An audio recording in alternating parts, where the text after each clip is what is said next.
আসসালামু আলাইকুম। প্রিয় শিক্ষার্থীরা, আশা করছি সকলেই ভালো আছো এবং সুস্থ আছো। আজকে তোমাদেরকে গণিতে পাশ করার ৫টি জাদুকরি কৌশল শিখাবো।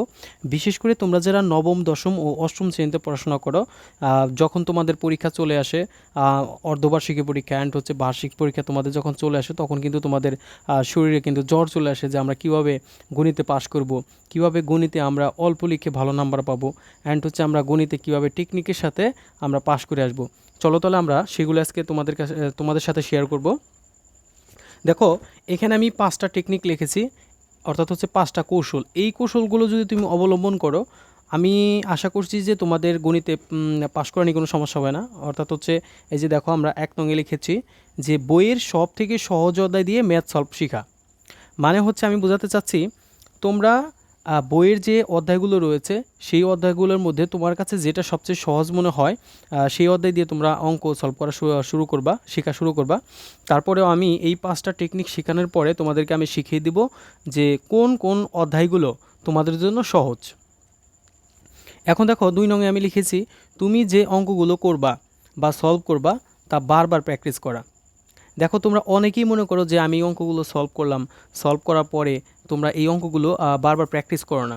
মনে করো যে তোমরা পরীক্ষার হলে গিয়ে তোমরা পারবা, কিন্তু তখন কিন্তু তোমরা আটকে যাও, মানে করতে পারো না, ম্যাথগুলো সলভ করতে পারো না, তখন কিন্তু তোমরা ধরাটা খেয়ে যাবে। যার কারণে তোমাদের কি করতে হবে, তোমরা যে অঙ্কগুলো করেছো, যে এই যে সহজ অধ্যায়গুলো দিয়ে তোমরা শুরু করেছো, যে অঙ্কগুলো শিখেছো, ম্যাথগুলো সলভ করা শিখেছো, সেগুলো তোমাদের বারবার চর্চা করতে হবে, প্র্যাকটিস করতে হবে, তা না হলে কিন্তু তোমরা সেগুলো ভুলে যাবা। এরপর আসো, 3 নঙে আমি লিখেছি স্কুল কোচিংয়ের ভরসায় বসে না থেকে নিজে নিজে এক্সাম দেওয়া। অনেক স্টুডেন্ট যারা রয়েছে, তোমরা কি করো, তোমার হচ্ছে স্কুল কোচিংয়ের ভরসায় বসে থাকো যে কখন স্কুলে অ্যান্ড হচ্ছে কোচিংয়ে পরীক্ষা নেবে, আমরা মানে এক্সাম নেবে, আমরা তখন এক্সাম দিব। সো স্কুল বা কোচিংয়ের ভরসায় বসে না থেকে তোমরা বাসায় বসে কি করবা, নিজে নিজে এক্সাম দেওয়ার চেষ্টা করবা, তাহলে কিন্তু তোমরা অনেক ভালো কিছু করবা। কিছু কিছু স্টুডেন্ট আছে যারা কিন্তু বাসায় কোনোদিন পরীক্ষা দেয় না, যার কারণে দেখা যায় যে পরীক্ষার মধ্যে তারা গোল আলো পেয়ে যায়, অর্থাৎ হচ্ছে তারা কিন্তু ভালো কিছু করতে পারে না, অর্থাৎ হচ্ছে তাদের কিন্তু ফেল আসে। এখন আসো 4 নঙে, দেখো আমি কি বলেছি, তুমি যে ম্যাথগুলো সলভ করেছো তা প্রতি সপ্তাহে একবার হলে রিভিশন দেওয়া। দেখো, তুমি যে ম্যাথগুলো সলভ করলা একটা সপ্তাহে, অর্থাৎ হচ্ছে শনিবার থেকে তুমি বৃহস্পতিবার পর্যন্ত প্রতিদিন 1 ঘন্টা বা 2 ঘন্টা করে তুমি ম্যাথে সময় দিচ্ছ, কিন্তু দিন শেষে তুমি কি করতেছো, সেই ম্যাথগুলো তুমি রিভিশন দিচ্ছ না। অর্থাৎ হচ্ছে এক সপ্তাহে তুমি যে ম্যাথগুলো সলভ করেছো, বিশেষ করে এক সপ্তাহে কথা সাপোজ যে এক সপ্তাহে তুমি প্রতিদিন যদি 2টা করে ম্যাথও শিখো, তারপরে কিন্তু তুমি 6 দিনে দেখা যাবে যে 6 দিনে 12টা বা 15টা অথবা 20টা ম্যাথ তুমি শিখেছো। এই ম্যাথগুলো তোমাদের কি করতে হবে, প্রতি সপ্তাহে একবার হলেও রিভিশন দিতে হবে। কেন? কারণ হচ্ছে তুমি পরের সপ্তাহে যখন অন্য ম্যাথগুলো করবা, এই ম্যাথগুলো কিন্তু আস্তে আস্তে ভুলে যাবা, যার কারণে প্র্যাকটিসের উপর রাখতে হবে। এরপর আমাদের সর্বশেষ কৌশল যেটি, যে তুমি যে অধ্যায়গুলো ভালো পারো তার বোর্ড প্রশ্নগুলো বারবার প্র্যাকটিস করা। মানে হচ্ছে তুমি যে অধ্যায়গুলো দিয়ে শুরু করেছো, অথবা তুমি তো বুঝবাই যে যে অধ্যায়গুলো তুমি সলভ করেছো, তোমার কাছে কোন অধ্যায়গুলো তোমার কাছে সহজ লাগে, সেই অধ্যায়গুলো তোমরা কি করবা, সেই অধ্যায়গুলোর যে বোর্ড প্রশ্নগুলো রয়েছে, যে দেখো আমি একটা বোর্ড প্রশ্ন বের করেছি ঢাকা বোর্ডের, যেমন 2019 সাল, 2019-এর প্রশ্ন একটা বের করেছি। দেখো এইখানে যে যে বোর্ড প্রশ্নগুলো রয়েছে, এই বোর্ড প্রশ্নগুলো থেকে তোমরা কি করবা, বারবার প্র্যাকটিস করবা। বোর্ড প্রশ্নে কিন্তু প্যাটার্নগুলো থাকে একটু হাই, অর্থাৎ হচ্ছে এই প্যাটার্নে কিন্তু তোমাদের স্কুলে অর্ধবার্ষিক পরীক্ষা অ্যান্ড হচ্ছে বার্ষিক পরীক্ষাগুলো হয়ে থাকে। তাহলে আমরা কী কী আলোচনা করলাম, দেখো সর্বপ্রথম টেকনিক হচ্ছে কি, বইয়ের সব থেকে সহজ অধ্যায় দিয়ে ম্যাথ সলভ শুরু করা। তুমি যে অঙ্কগুলো করবা বা সলভ করবা তা বারবার প্র্যাকটিস করা। স্কুল কোচিংয়ের ভরসায় বসে না থেকে নিজে নিজে এক্সাম দেওয়া। 4 নম্বর হচ্ছে তুমি যে ম্যাথগুলো সলভ করেছো তা প্রতি সপ্তাহে একবার হলে রিভিশন দেওয়া। অ্যান্ড হচ্ছে 5 নম্বরে আমরা বলেছি যে তুমি যে অধ্যায়গুলো ভালো পারো তার বোর্ড প্রশ্নগুলো বারবার প্র্যাকটিস করা। এই হচ্ছে এই 5টা জাদুকরী কৌশল। আমি মনে করি এই 5টা কৌশল যদি তোমরা অবলম্বন করো, আমি আশা করছি যে তোমাদের গণিতে যারা একবারে দুর্বল, তোমরা ভালো কিছু করতে পারবে ইনশাল্লাহ। এবার আমরা আলোচনা করব যে গণিত বইয়ের সহজ অধ্যায়গুলো যেভাবে সিরিয়াল করবা, অর্থাৎ হচ্ছে কোন অধ্যায় দিয়ে তোমরা শুরু করবা। যেহেতু তোমরা যারা নবম শ্রেণীতে নতুন উঠেছো, দশম শ্রেণীতে উঠেছো যারা, তোমরা কিন্তু জানো না যে কোন অধ্যায়গুলো সহজ, কারণ তোমরা তো আগে করো নাই, ম্যাথগুলো সলভ করো নাই। হয়তো তোমাদের অনেক টিচার কিন্তু এটা বলে দেবে না যে কোনটা সহজ কোনটাই, এত কিছু তাদের বলার সময় নেই। সো তোমাদের নিজে নিজে অ্যানালাইসিস করতে হবে। নিজে নিজে যদি অ্যানালাইসিস করো তাহলে কিন্তু দেখবা যে তুমি ভালো কিছু করতে পারছো। চলো আমরা দেখি। সর্বপ্রথম তোমাদের বইয়ের যে সেট অধ্যায়টি রয়েছে, সেট ও ফাংশন। ফাংশন একটু টাফ, অর্থাৎ হচ্ছে সেটটা সহজ, সেটটা তুমি আগে করবা, ফাংশনটার সাথে যদি পারো করে নিবা। এরপর আসো তোমাদের বইয়ের পরিসংখ্যান অধ্যায়টি, অর্থাৎ হচ্ছে পরিসংখ্যান অধ্যায়টি কিন্তু খুবই সহজ। তোমরা যদি একটু মনোযোগ সহকারে ভালো করে করো, পরিসংখ্যান অধ্যায়টি খুবই সহজ। তোমরা চাইলে আমার চ্যানেলে দেখে আসতে পারো, আমি চ্যানেলে পরিসংখ্যানের A to Z আলোচনা করেছি একদম প্রথম থেকে লাস্ট পর্যন্ত, তোমরা চাইলে সেই ভিডিওটি দেখে আসতে পারো। এরপর আসো 3 নংয়ে ব্যবহারিক জ্যামিতি। তোমাদের গণিত বইয়ে কিন্তু ব্যবহারিক জ্যামিতি রয়েছে, বিশেষ করে সম্পদের যে জ্যামিতিগুলো। আর বিশেষ করে তোমরা যারা জ্যামিতি একটু ভালো পারো, মানে একটু আর্ট ভালো করতে পারো, তাদের জন্য কিন্তু একটা প্লাস পয়েন্ট। কেন? কারণ হচ্ছে তোমরা যদি শুধুমাত্র চিত্র রাখতে পারো, তোমাদের ওই জ্যামিতিতে কী বলা হয়েছে সেই অনুযায়ী যদি চিত্র আঁকতে পারো অ্যান্ড হচ্ছে সামথিং কিছু লিখতে পারো, তারপরেও কিন্তু তোমরা 10-এর মধ্যে 5 পেয়ে যাবা। এর জন্য জ্যামিতিতে নাম্বার ওঠানো কিন্তু খুবই সহজ। এরপর আসো 4 নংয়ে বীজগাণিতিক রাশি। বীজগাণিতিক রাশি কোনগুলো? যেগুলো ধরো তোমাদের নবম শ্রেণী 3.1, 3.2, 4.1 যে ম্যাথগুলো রয়েছে, বিশেষ করে ঘন নির্ণয় অ্যান্ড হচ্ছে ধরো বর্গ নির্ণয়, এরপর রয়েছে মান নির্ণয়, এইগুলো হচ্ছে বীজগাণিতিক রাশির অঙ্ক। এগুলো কিন্তু খুবই সহজ ম্যাথ। এরপর হচ্ছে 5 নংয়ে তোমরা করবো সূচক ও লগারিদম। সূচক ও লগারিদমের অঙ্কগুলো কিন্তু খুবই সহজ, তোমরা চাইলে সেগুলোও দেখতে পারো, এইগুলো কিন্তু সহজ। এরপর আসো বাস্তব সংখ্যা, তোমাদের গণিত বইয়ের প্রথম অধ্যায়। এই অধ্যায়টা তুমি আগেও করতে পারো, বাট বাস্তব সংখ্যা যেহেতু একটু বিস্তারিত পৌনঃপুনিকের অঙ্কগুলো থাকে, যার কারণে অনেকে এটা একটু বুঝতে সহজ হয়, বুঝতে কষ্ট হয়, যার কারণে এই অঙ্কটা আমি একটু এই অধ্যায়টির পরে রেখেছি। এরপর আসো আমরা সূচক ও লগারিদম 2বার লিখেছি, এটা হবে না। এরপর আসো সসীম ধারা। কী ধারা? সসীম ধারা, অর্থাৎ হচ্ছে তোমাদের ধারার যে অঙ্কগুলো রয়েছে, এই অঙ্কগুলো অনেকেই ভয় পাও, বাট ধারার অঙ্কগুলো যদি তোমরা বুঝে বুঝে করো, আমি আশা করছি তোমরা খুব সহজেই বুঝবা। এরপর আসো ত্রিকোণমিতি। ত্রিকোণমিতি শুধুমাত্র সূত্রগুলো যদি তুমি আয়ত্ত করতে পারো, ত্রিকোণমিতি কিন্তু খুবই সহজ, তোমার জন্য খুবই সহজ হবে। এরপর আসো পরিমিতি। পরিমিতিতে কিন্তু পার্ট 2টা, অর্থাৎ হচ্ছে 16.1, 16.2, 16.2 যে ম্যাথগুলো রয়েছে, এই ম্যাথগুলো সহজ, তোমরা সেটা করতে পারো, কোনো সমস্যা নেই। এবার আসো আমরা এই অধ্যায়গুলো তোমার হচ্ছে দেখিয়ে দিলাম যে কোন অধ্যায়গুলো তোমরা আগে সিরিয়াল করবা, কিন্তু এরপরেও কিন্তু প্রশ্ন থেকে যায়। কি প্রশ্ন থেকে যায়? যে কিছু কিছু স্টুডেন্ট যারা রয়েছে গণিতে একেবারেই দুর্বল, তোমরা শুধু চাও যে এতগুলো অধ্যায় না করে মাত্র 2 থেকে 3টে অথবা 4টে অধ্যায় সলভ করে আমরা পাস করতে চাই। তাদের জন্য দেখো আমি 4টে অধ্যায় এখানে বাছাই করেছি। বিশেষ করে যারা শুধু 5 মার্ক চাও, অর্থাৎ হচ্ছে 100-র মধ্যে ধরো কথার সাপোজ হচ্ছে 33 চাও, অথবা ধরো 70-এর ভিতরে তোমরা হচ্ছে 25 উঠাতে চাও, তাদের জন্য অনলি এই 4টে অধ্যায়। কী কী অধ্যায়? নাম্বার 1 পরিসংখ্যান। দেখো তুমি যদি পরিসংখ্যান অধ্যায়টা শেষ করতে পারো, এরপরে হচ্ছে সেট অধ্যায়, এরপর হচ্ছে বীজগাণিতিক রাশি, এরপর হচ্ছে ব্যবহারিক জ্যামিতি। এই 4টে অধ্যায় থেকে তুমি যদি 4টে অঙ্ক কমপ্লিট করতে পারো, তাহলে কিন্তু তুমি কত পেয়ে যাচ্ছ? দেখো পরিসংখ্যান 2টা অঙ্ক রয়েছে, 2টা কিন্তু দেওয়া যাবে না, 2টার মধ্যে একটা দিতে হবে, তাহলে পাবা হচ্ছে 10। সেট অধ্যায় থেকে যদি একটা অঙ্ক তুমি কমন ফেলাতে পারো, তাহলে কিন্তু 10। আমি 10-এর ভিতরে ধরলাম, তুমি ক খ হলো 5, তোমার 5 হলো, ক খ হলে 5 পাবা, সমস্যা নেই। এরপর হচ্ছে বীজগাণিতিক রাশি। বীজগাণিতিক রাশি থেকে তুমি ধরো যে কোনো একটা অঙ্ক দিলা, 10 পেলা। এরপরে ব্যবহারিক জ্যামিতি থেকে তুমি 2টা থেকে 3টা অঙ্ক থাকবে, একটাই দিলা, 10। তাহলে দেখো আমরা কিন্তু এখানে 35 পেয়ে যাচ্ছি, অর্থাৎ তুমি চাচ্ছ কত? 25 অনলি, কিন্তু তুমি যদি একটু ভালো করে পড়ো তাহলে কিন্তু তুমি 35 পেয়ে যাচ্ছ। এরপরে এইখান থেকে দেখো 35 থেকে 40 বা তার 40 প্লাস উঠানো কিভাবে সম্ভব? এর ছাড়াও তোমাদের এই যে যারা তোমার হচ্ছে বীজগাণিতিক রাশি ছাড়াও ধরো কথা সাপোজ যে তোমরা ত্রিকোণমিতি করেছো, যারা ত্রিকোণমিতি থেকে কিন্তু প্রশ্ন থাকে, তোমরা যদি একটা অঙ্ক সেখান থেকে দিতে পারো, তাহলে কিন্তু এখানে আবার 10 অ্যাড হবে, তার মানে হচ্ছে কত? 35 আর 10 45। এভাবে কিন্তু টুকটাক করে তোমরা কিন্তু নাম্বারগুলো তুলতে পারবে। এখন বিশেষ করে আমি তোমাদের জন্য বলবো, যারা নবম দশম শ্রেণীতে পড়ো, যারা অর্ধবার্ষিকী অ্যান্ড হচ্ছে বার্ষিকী পরীক্ষা দাও, বিশেষ করে তোমরা ফলো করবা যে অধ্যায়গুলো তোমার জন্য সহজ অ্যান্ড হচ্ছে তোমাদের সিলেবাসে রয়েছে, সেই সিলেবাসে যে অধ্যায়গুলো রয়েছে সেই অধ্যায়গুলোর মধ্যে সবচেয়ে থেকে সহজ তোমার কাছে যেটা মনে হয় সেটা দিয়ে শুরু করবা। কেন? কারণ হচ্ছে কিছু কিছু স্টুডেন্ট কী করে, তোমার হচ্ছে কঠিন যে অধ্যায়গুলো রয়েছে, বিশেষ করে বইয়ে যে কঠিন অধ্যায়গুলো রয়েছে সেই অধ্যায়গুলো দিয়ে শুরু করে, যার কারণে একটা সময় দেখা যায় তার কাছে ম্যাথগুলো বোরিং লাগে। মানে হচ্ছে ম্যাথ করতে খুবই কষ্ট হয়, মনে হয় যে বাংলাদেশের মধ্যে সবচেয়ে কষ্ট এই অঙ্কগুলো বা ম্যাথগুলো। মনে হয় যে এই ম্যাথগুলো কে তৈরি করেছে, কারণ আমার স্টুডেন্ট কিছু রয়েছে এরকম বলে যে স্যার কে ম্যাথগুলো তৈরি করলো।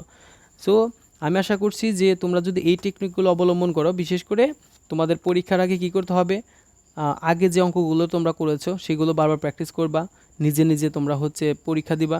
আর তোমরা কিভাবে নিজে নিজে পরীক্ষা দিবা সেই বিষয়ে আমি একটি ভিডিও দেবো তোমাদের, নিজে নিজে প্রশ্ন তৈরি করে কীভাবে পরীক্ষা দিবা।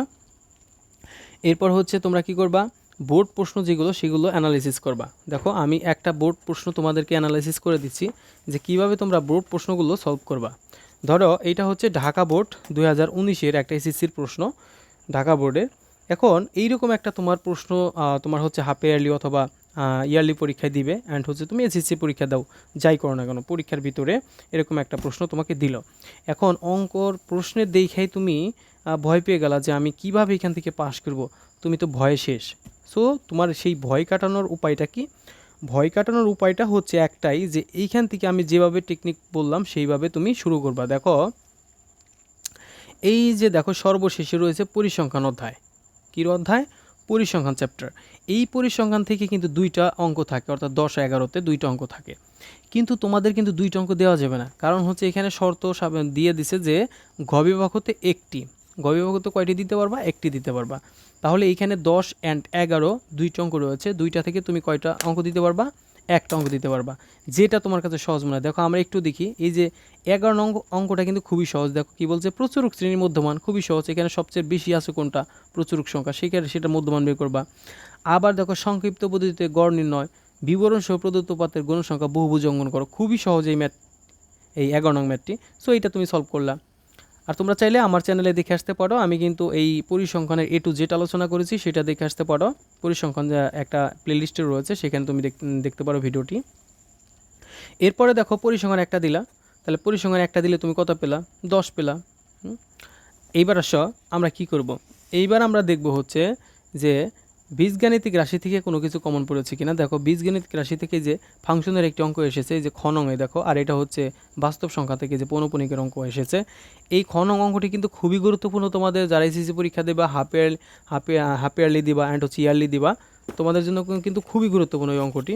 আমি তোমাদেরকে দেখিয়ে দিছি এই অঙ্কটি তোমরা কত দেবা। এই যে দেখো 2.2 অনুশীলনীর এই যে 10 নং ম্যাথ, 2.2 অনুশীলনীর এই 10 নং ম্যাথটি যেখানে এসেছে দেখো, এই যে খুবই গুরুত্বপূর্ণ, ভেরি ভেরি ইম্পর্টেন্ট। এই অঙ্কটা ভালো করে আয়ত্ত করবা।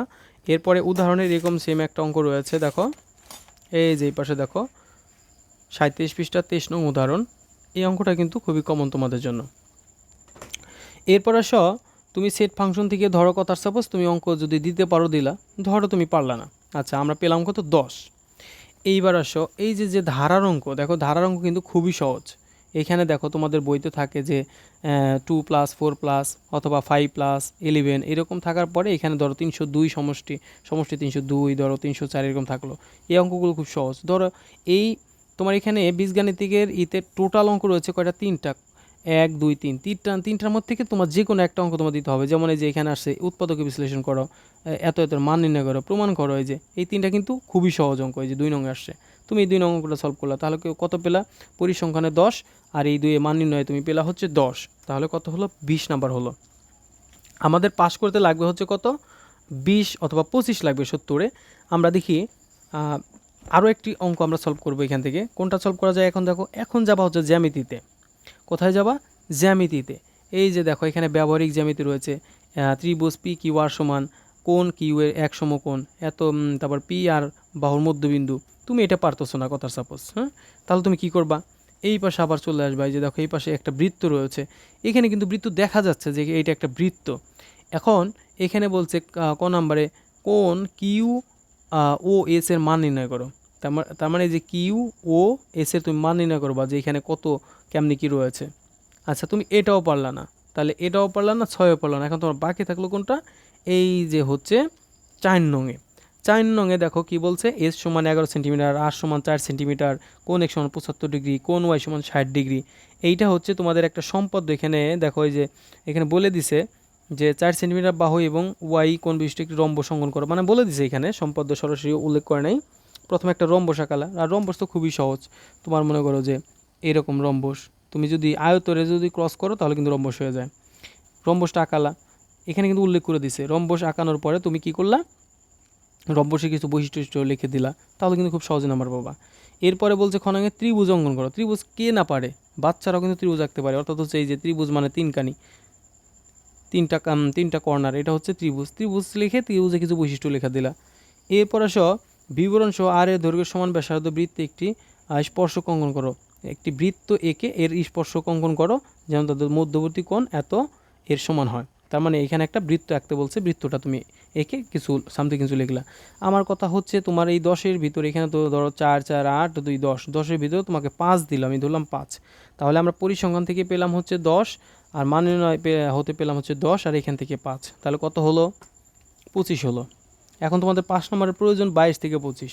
এইবার তুমি তো কনফার্ম হচ্ছ না যে আমার 2টা অঙ্ক হয়েছে।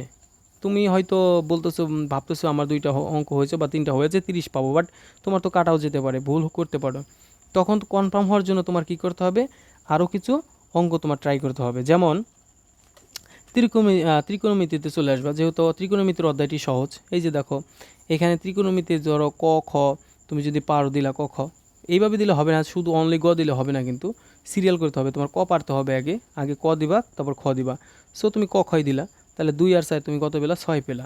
তাহলে 6 আর হচ্ছে কত, আমরা প্রথমে পেয়েছিলাম 25, তাহলে কত, 31 হলো। এখন দেখো 31 নাম্বার হলে কিন্তু তোমার 5 নাম্বার হলো, এটা হচ্ছে তোমার 5 নাম্বার। কিন্তু কথা হচ্ছে তুমি শুধু এই যে আমি যে বললাম এইগুলা কিন্তু সলভ করতে হবে, শুধু নাম্বার যোগ করলে হবে না। আর বিশেষ করে তোমরা কিছু স্টুডেন্ট রয়েছো যারা খুবই বোকামি করো পরীক্ষার হলে গিয়ে, যে পরিসংখ্যানের অধ্যায়টা তোমরা ভালো পড়ো, তোমরা কি করো, যে পরিসংখ্যানের অধ্যায়ে তোমাদের নাম্বার সময় কত, 2 ঘন্টা 30 মিনিট, সময় কত, অনলি 2 hours 30 মিনিট। এই 2 ঘন্টা 30 মিনিটের মধ্যে তোমরা কি করো, এই পরিসংখ্যানের অধ্যায়েই তোমরা হচ্ছে 2 ঘন্টা কাটিয়ে দাও অথবা 1.5 ঘন্টা কাটিয়ে দাও, তাহলে সময় থাকে মাত্র আর 30 মিনিট থেকে 40 মিনিট। তখন কিন্তু অন্য অঙ্কগুলো তোমরা সলভ করতে পারো না। এর জন্য তোমাদের বাসায় কি করতে হবে, সময় নির্ধারণ করে, অর্থাৎ হচ্ছে এই যে আমরা 5টা আমরা জাদুকরি কৌশল লিখেছি, এইখানে তোমরা আরও একটি অ্যাড করতে পারো। 6 নংয়ে অ্যাড করতে পারো হচ্ছে যে তোমরা যখন বাড়িতে পড়বা বা গণিত সলভ করবা, তখন কিন্তু টাইম ধরে অর্থাৎ হচ্ছে সময় ধরে ম্যাথ সলভ করা। অর্থাৎ একটা ম্যাথের জন্য কথার সাপোজ তোমার সময় হচ্ছে কয় মিনিট, 10 মিনিট। ওকে, এখন এই 10 মিনিট তোমার সময়, এই 10 মিনিটের মধ্যে তোমার অঙ্ক সলভ করা শিখতে হবে। এখন একটা অঙ্কে তোমার সময় হচ্ছে 10 মিনিট, তুমি সেইখানে 30 মিনিট লাগালা, তাহলে কিন্তু তুমি ভালো কিছু করতে পারবে না। তো প্রিয় শিক্ষার্থীরা, আশা করছি তোমরা এই কৌশলগুলো অবলম্বন করবা। আশা করি যে এই কৌশলগুলো অবলম্বন করলে তোমরা খুব সহজে পাশ করতে পারবা। তো প্রিয় শিক্ষার্থীরা, ভালো থাকো, আল্লাহ হাফেজ।